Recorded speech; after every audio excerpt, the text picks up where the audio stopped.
We want Philly.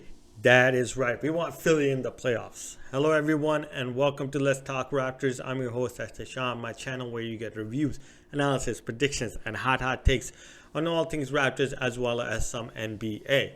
So the Raptors played the Philadelphia 76ers today in Toronto after clinching the playoffs after the last game, and this was likely going to be one of the matchups we might face in the playoffs. So, without a further ado, let's talk Raptors versus the 76ers. So, the Raptors came out in this game a little bit, I guess they were shell shocked in a way because we didn't have Freddie VanVleet today. Again, he's sitting out in order to get some rest. He was on the bench as an interim coach today. And the Philadelphia 76ers come out, going off. Goria Dijang or whatever his name is a three-pointer. Danny Green, who seemed to have disappeared in our in our championship run, is nailing three-point shots. And, Joel is doing what he's supposed to be doing.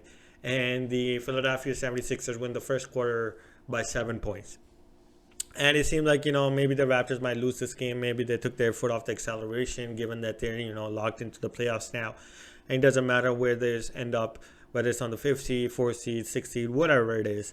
They're just going to try to go through the motions, play, the different type of coverages that, Nick Nurse might want to play in the playoffs and just get through the games without any injuries.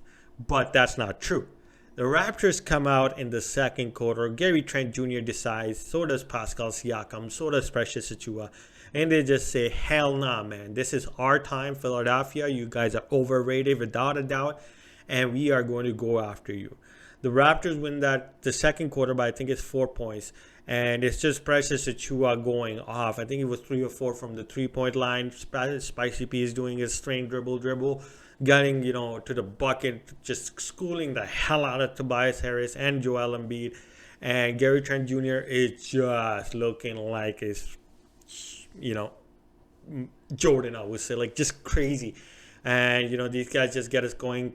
Tad Young, Chris Boucher are doing the dirty work. And the Raptors win that quarter by 4 points. And I think it's a 3-point game going into the halftime with the Raptors trailing. And then the third quarter comes around and Spicy P says, Joel Embiid, why the hell are you being, considered for MVP? I should be considered for MVP. I should be in the discussion at least. And Spicy P takes Joel Embiid, Tobias Harris, Philadelphia 76ers to school.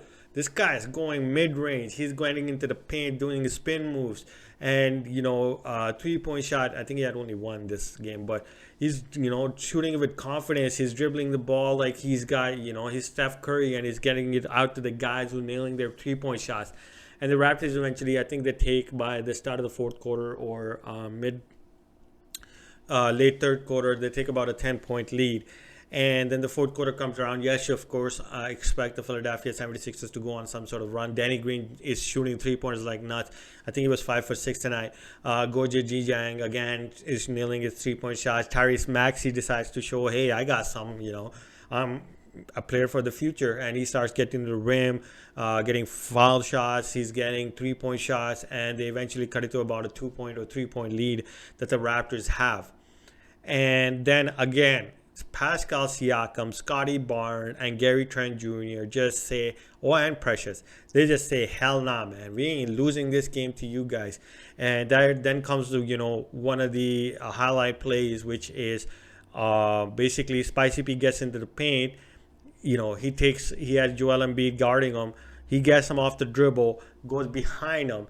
And you just see Joel Embiid flying by, and Spicy P is just in the net going like, here you go, man. That's a 2-pointer for me. Our team takes the lead by 5 points. And then Gary Trent Jr. Gary Trent passes it to Scotty Barnes, who nails an open three. And he just stays there on the ground saying like, yeah, man, we got this. And then Precious Achiuwa turns it over, comes back in the transition, and just nails the three-pointer right in Philadelphia's face. And at no point in this game did I feel, when Philadelphia cut it short, that the Raptors would lose this game, because the Raptors had the momentum going, the crowd was going nuts, and they were playing great defense. There were no breakdowns on the defensive end other than Tyrese Maxey getting by defenders, which he will. He's 20 years old, and he's quick as shit. So we expected that to happen, but Joel Embiid is just not getting anything. James Harden is not getting anything. And we finally shut off Goja Jijang, or whatever his name is, and Danny Green off. And we just finished this game on and basically it was a beautiful thing. And the second highlight play, guys, I gotta give it to Pascal Siakam, where he's one. I think he had one rebound left on his triple double. He misses a shot, goes underneath the net, gets his rebound and knocks it back in right underneath the basket and gets an and one.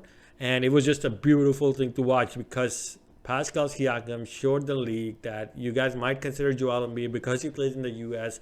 as an MVP caliber player, but I'm no less than him. And I am a winning player. And, I might have struggled, but today I will show you that it's all over and done with. So the Raptors win that game 119 to 114. And I think, did we sweep the Philadelphia 76ers in the season series? I think so. I'm not sure. Maybe one game that might have lost, but damn, man. And that leads into my first key takeaway, which is that I want Philadelphia for us in the playoffs. Why? There's several factors. One, Joel Embiid and James Harden don't have the best record in the playoffs. They seem to struggle, whether it's nerve, whether it's I don't know what the hell it is, but they don't have a good history of it. And knowing that, the way the Raptors have been playing these guys, yes, Joel scored 30 today, but he didn't score important 30 today because he didn't make the shots when they counted them because the Raptors played a defense on him. They were playing box and one on him. They were doubling him. They were tripling him. They were doing everything they possibly can to keep this guy under lock. And his his rebounds weren't up to the mark either. So, and the thing about James Harden is he's struggling already, and it seems like our defenders are making it even harder for him because we're taller, we're more agile, and he's not getting the calls that he used to do by bumping his ass into every defender that he possibly could find. So that's where I see that the Raptors do have the advantage, and psychologically, that's the second part of this, is that the Raptors have an edge over them because we've beaten them in the season constantly, and we've beaten them handsomely. Not like we haven't been nervous in any of those games. So that plays into the psyche of the Philadelphia 76ers, given that their coach has a history of blowing 3-1 leads, not doing well in the playoffs, their players not doing well in the playoffs. It seems like we would have that psychological advantage on them, and that's very important going into the playoffs because mentally strong teams tend to win the championship. And the third, the part of it is that Matisse Thybulle, it seems like he's unvaccinated, and so he won't be able to play in Toronto. And he's one of their main defensive guys. He's one of the top defenders in the league. So not having them makes their defense a little bit weaker because they're likely going to have to play Danny Green, who's older, who's going to be slower, or they're going to have to play somebody off of the bench to cover him, right? So that gives us another advantage, especially given the fact that we won today's game without Freddie VanVleet and without OG Anunoby, two of our top defenders as well as offensive players. So that tells you the Raptors have an edge against Philadelphia. And it's not just based on today's game. It's based on the series that we played all throughout the season. We've always been in the games against Philadelphia, and we've always beaten them very well. So it seems like we do have the advantage with Philadelphia. I'd rather see Philadelphia in the playoffs rather than Milwaukee because Milwaukee, they got 6'9" guys. They're a championship team. They're playing together for a long time. So it's better that we play when we're new with people that don't have the best history. So that's my first key takeaway. The second key takeaway I have for you guys is MVP. Pascal Siakam should be in the discussions for the most valuable player. This guy's averaging about 28 points, 5 rebounds, and I think about 5 to 6 assists a game this season. And where we were standing in the standings, and for him to play the way he did to get us back to the spot of 4 or 5, I think he deserved more credit over Nikola Jokic as well as Joel Embiid because they're lower in the standings. Giannis is just a monster, but I'm bored of Giannis's game. He doesn't do well against teams that end up playing the wall against him. So let's see exactly what happens. But I think Pascal deserves that. I honestly believe Devin Booker deserves it. He's their first seed. They have the best record in the NBA. He's playing out of his mind for that team, especially without Chris Paul. But people like this deserve. People like Siakam should be given consideration at least.